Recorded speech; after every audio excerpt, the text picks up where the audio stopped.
Another important tool that any penetration tester should be aware of is a network sniffer. Network sniffer is a tool that allows you to capture traffic from your network and analyze it. And this is very useful, especially if you are doing penetration testing for a wired or wireless network. During this lecture, we're going to explain one of the best network sniffer tool, which is WireShark.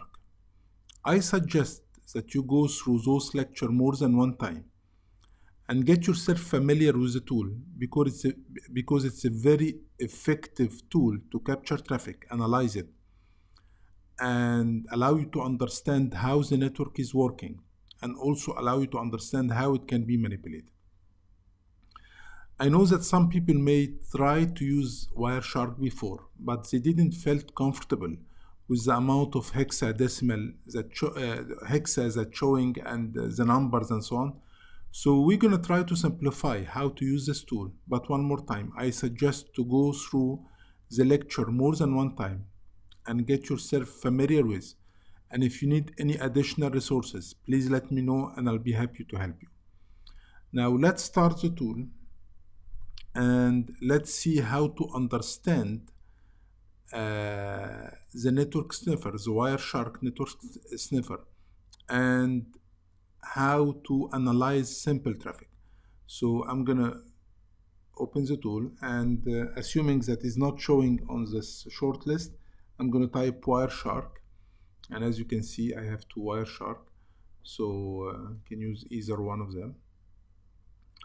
And before starting, just be aware that my computer, my Kali Linux computer IP is 192.168.163.138. So I'm going to click on OK here. But before start sniffing, I need to change some setting just to simplify the traffic. I mean, whatever I'm going to do right now, you can revert it back after finishing this exercise. So we're going to go to capture, and I'm going to go to option, and then I'm going to remove two different options. I have here an option called enable promiscuous mode, which is enabled. And promiscuous mode will allow the Kali Linux machine to capture not only traffic coming and going to the Kali Linux machine, but to capture any traffic inside your network. So if I keep it on right now, we're going to get a huge amount of traffic. So I'm going to just remove it temporarily. And once I finish the exercise, I'm going to get it back. So now I'm only going to capture traffic going and coming to my Kali Linux machine locally. And then from option here, I can also remove this one, resolve MAC address. This also generates some traffic. So we're going to click on close. So you can do that just to simplify the traffic that will be captured at the beginning, and then you can enable them back.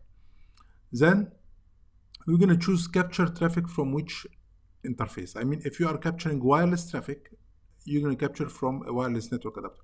But in my case, I'm going to capture from ETH0, which is Ethernet 0. This is the LAN network adapter. So I'm asking him to capture only traffic from LAN network adapter. I'm going to double click on it, and he's going to start capturing the traffic. And I need to generate some traffic.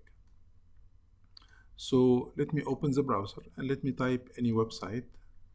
So for instance, www.google.com. So I think anyway, I went to a specific website. I think I was playing with the DNS, so that's why I'm typing Google. He get me something else. Let me go to, but this will do it. So I went to the specific website, and as you can see, some traffic has been captured here. So I'm going to stop this traffic, and then we're going to start analyze the traffic that we captured.